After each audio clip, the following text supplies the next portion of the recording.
While some of the most powerful countries in the world continue to be involved in war, recession, and high inflation, there is a band of countries in Asia that's separating themselves from everyone else. ASEAN, or the Association of Southeast Asian Nations, is a regional organization located in Southeast Asia, composed of 10 member states. Its mission is to promote peace, stability, and economic cooperation among its member countries. The organization has been experiencing a rise to prominence thanks to its net economic growth, regional integration, geopolitical significance, diplomatic platform, and regional cooperation on various challenges. This just shows that together, the 10 countries of ASEAN form an economic powerhouse. The region is said to be one of the world's fastest-growing markets. However, that growth remains somewhat unknown to the rest of the global community. This is the silent rise of ASEAN. Today, we stray away from the loud stories of success and quietly observe the ascent to the top of a region down south. ASEAN's general approach is widely influenced by the countries inside it. It differs from other regional and international organizations because, unlike others, the group widely values the importance of not overstepping boundaries and being highly considerate.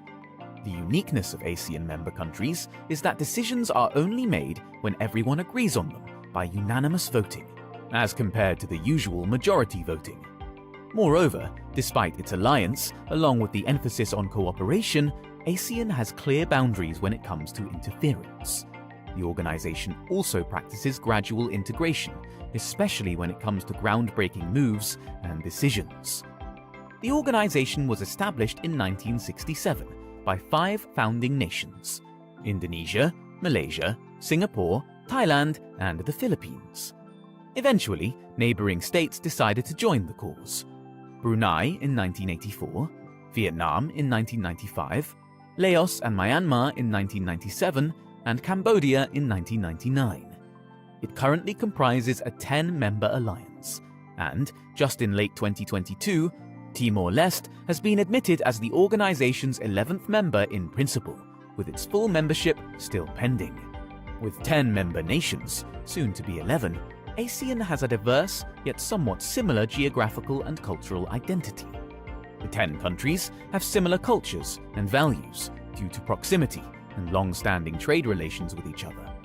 When it comes to geography, there is clear diversity between them, as some are archipelagos and peninsulas, while others are landlocked or are located on the mainland.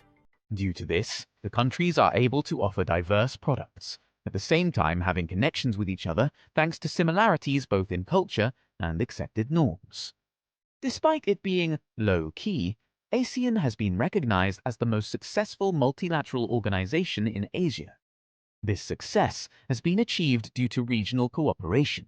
It is one of the values that the organization prides itself in. ASEAN's unique diplomatic engagement with its member states, known as the ASEAN Way, allows it to maintain regional peace and cooperation. Sure, sounds like a bad joke, but the ASEAN Way is the way.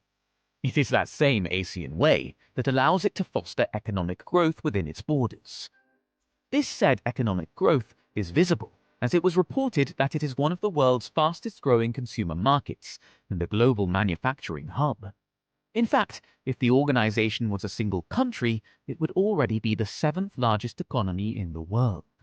This economic growth and stability clearly tie back to the working internal system.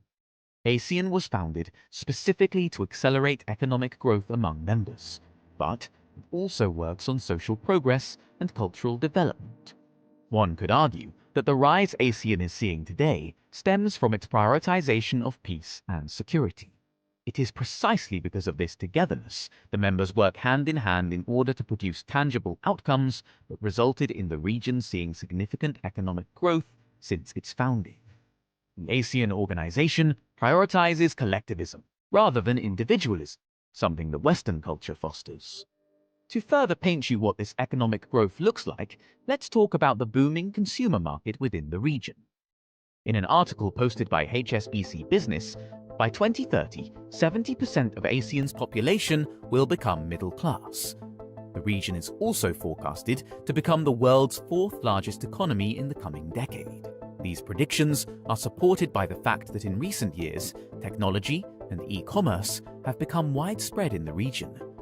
This phenomenon opened up doors for businesses to invest in ASEAN countries, improving the economy. ASEAN's successful adaptation to the digital age has opened doors for hosting globally competitive businesses within their borders. It is clear that the region is highly competitive, but in a positive manner. It has been able to integrate itself into the global economy by sharing resources and working with each other to produce desirable outcomes. The contribution of each country is not equal and the same, but thanks to the organization's framework, the win of one is also the win of all. One of ASEAN's biggest assets is its booming digital technology sector. The rise of social media like Douyin, the booming entertainment industry, and general internet and mobile users have immensely contributed to the advancement of the tourist, entertainment, and information technology industry, just to name a few. The organization has continuously been working on creating sustainable infrastructure development in order to assist the economic building of each member state. This will grant access to the regional ecosystem to be able to reach its co-members, allowing for mutual economic development. These infrastructure development projects also open up opportunities for the states because it makes them more palatable to both foreign and local investors. ASEAN also has a master plan for connectivity, which does not only include roads and highways, railways, airports, industrial estates, power and digital hubs, but also the improvement of people-to-people linkages. This means attracting top talent to further their cause of being an advanced technological hub. It is not an exaggeration about how fast the growing digital market is growing within Southeast Asia and the countries within the ASEAN organization. In fact, multiple nations within the ASEAN region race to become the next Silicon Valley. Specifically, Singapore, Indonesia, Thailand, Malaysia, and Vietnam have garnered global recognition due to their emergence as technological hubs. Not only do these countries have such big numbers of tech startups within their land, but a report from Nikkei Asia also shows how promising the talent pool for tech is within the region. What this shows us is that not only does ASEAN have a lot to offer when it comes to manufacturing and products, but it also shows that there is an abundance of talent within the ASEAN population when it comes to technology and engineering. If you were to ask me, I genuinely believe that ASEAN's strong suit in tech will be one of its tallest ladders towards success. In fact, the region is already being poised to become the new global tech and startup hub. While the damage caused by the pandemic was undeniable, it also paved the way for the rise of digitalization. Now, a region that has been silent most of its life is now climbing up to the top as opportunities dawn down its booming market. While the ASEAN organization has a bright future, there is no doubt they face economic challenges on the horizon. The majority of these nations rely on their tourism industry, and when the borders closed in 2019, a big percentage of national profit from many countries flew out the window. But, as we clearly saw, the organization was able to pull itself right back up despite this uncertainty. When the pandemic hit, countless businesses had to cease operations. At the same time, it opened new doors for other industries to persist: e-commerce and online business. In this race towards innovation, Southeast Asia definitely has an unfair advantage. With its multitude of technological startups, it has the capacity to compete globally with bigger nations. If ASEAN is able to keep this momentum going, the whole world will be looking down south when it comes to tech. Aside from the unprecedented pandemic, another challenge ASEAN has to face is the rapidly changing global environment. It is clear two trends are apparent: globalization and regionalization. In this day and age, it will be difficult for any nation to survive and prosper without trade. And when it comes to trading, an established connection with the global and regional markets is vital. This is exactly why the cross-border connectivity project of ASEAN perfectly addresses this issue.